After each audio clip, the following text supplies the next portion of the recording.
This baby was born and immediately broke his dad's finger. Not only that, but he also sported a really stylish mustache, actually making his dad jealous, so he shaved it off. But as soon as his head was chopped off, that stylish little mustache popped right back up. His parents thought he must have some kind of strange disease and took him to the hospital for a thorough checkup. But a doctor said it other than the mustache, the kid was fine. Clearly, the doctor clearly misjudged him. Mark had immense strength since he was a child, from a very young age, while other kids swung only a meter or two.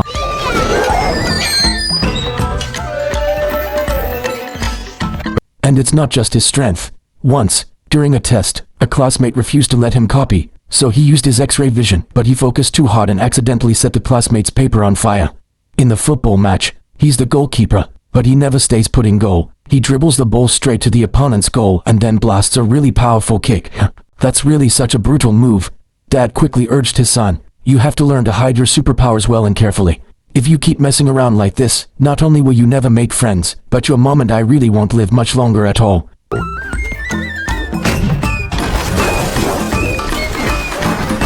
Mark isn't from Earth. He was created by a couple on Alpha Planet. An evildoer named Yiba tried to steal Mark, but to protect him, they launched him into space.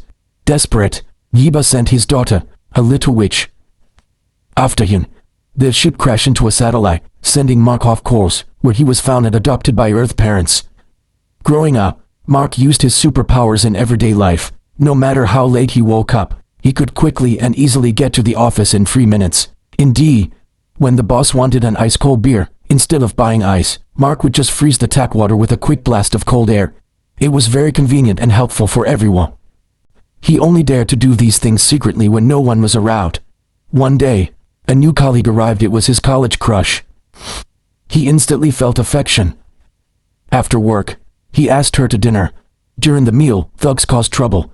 The goddess had a fiery temper and swung her bang, hitting them. The punks scoffed at Mark, laughing loudly and with great arrogance, and boasting that they could very easily take him down with just a single finger, practically displaying incredible yeets and absolute confidence and utter disdain. Quite easily. Con absolutamente.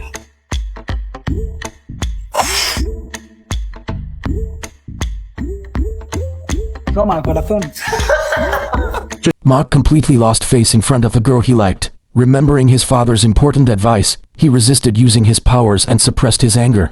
Riding the subway home, he was incredibly frustrated. Having superpowers he couldn't freely use felt so stifling. But the perfect opportunity soon arrived. A runaway subway car hurtled towards them. Mark knew he couldn't hide it anymore and sprinted after the train. The already terrified passengers panicked even more, truly panic, seeing someone sprinting frantically outside the window. Mark ran quickly with great effort to the next station, trying desperately to stop the train with outstretched hands, but he greatly overestimated his own strength and resolve.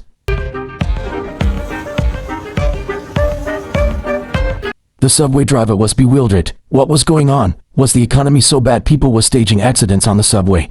Seeing the train wasn't going to stop, Mark ran to the end of the line and used a fire hose as a brake, pulling the subway to a halt. And then they very slowly and carefully came all the way down to the ground below. Step by step, with great caution and utmost precision, showing extreme care, focus, strong determination, and patience.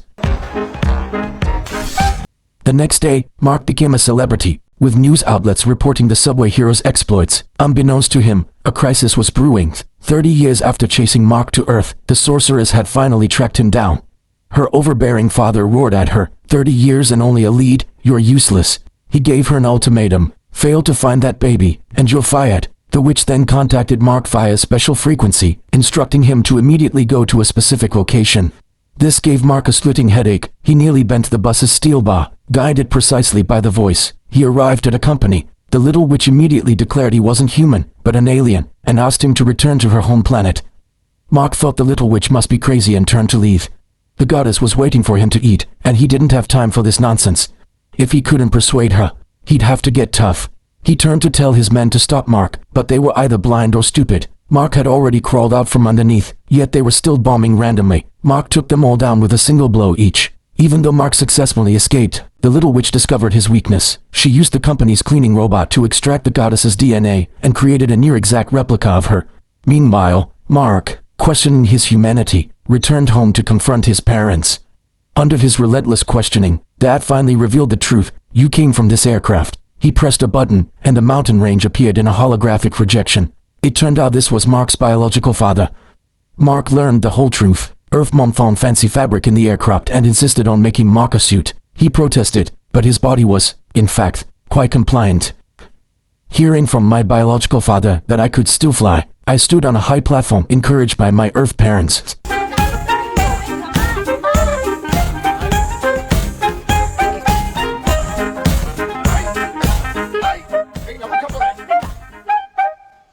The final result is absolutely conclusive and remarkably clear. Suga met Mark had just returned home when his goddess suddenly showed up. She kissed him passionately, then punched him hard in the face and threw him out the door. Turns out, this goddess was trouble. That's no real goddess, it's a robot the witch controls. Once Mark sees it's not the one he likes, he prepares to transform. Excuse me, miss, how about this lovely one? Is it good or not? He had just managed to transform, only to get punched hard again. Seeing someone beating up her son, his mom rushed to help, but was lifted straight into the air. Seeing her in danger, he grabbed a ham and smashed the robot, destroying it. But this meant the real goddess was now in danger. To protect her, Mark decided to reveal his identity as Superman to her. No normal person would do that. Derretir el hielo con la mirada, o ser capaz de ver a través de las paredes, ese tipo de cosas. A lo mejor esto nudo y tiene un tabique. No one would believe what Mark said, so with no other choice, Mark decided to show them a little of his power. Just as he was about to take off, a group of local semi-superheroes grabbed him by the neck. Where do you think you're going? If you want to work in this, you'll need Jefferson's team to fully cooperate and commit. ¿No? Tienes que pedirle permiso a Jefferson Noruega como tal. Original. It turned out they thought he was there to steal their business. Just then, the goddess was captured by the little witch. By the time Mark caught up, the goddess and her friend were already tied to the wall. As he tried to rescue them, a piercing noise rang out. A trap set by the little witch. The big villain also arrived on Earth, but Mark was nowhere to be found. It turned out Mark had already used his laser eyes to cut through the wall and escape.